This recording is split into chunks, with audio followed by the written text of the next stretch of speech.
I think we all know that leveraging technology is key in almost all businesses to mitigate risks, gain the right efficiencies that we need to.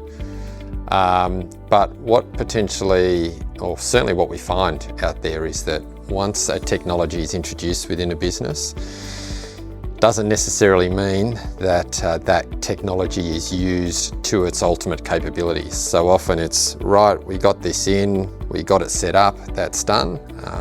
But under a lot of circumstances, 10–20% of that particular technology or that platform or system is being used, and there's a lot more that can be gained from it.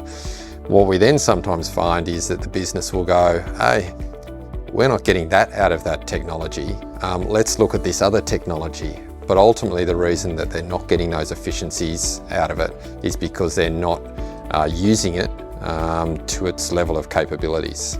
So it's all about ensuring, and that's again going through some of these annual assessments to ensure that, right, if you've got this in place, what else can we be doing to leverage efficiencies out of that particular system or platform?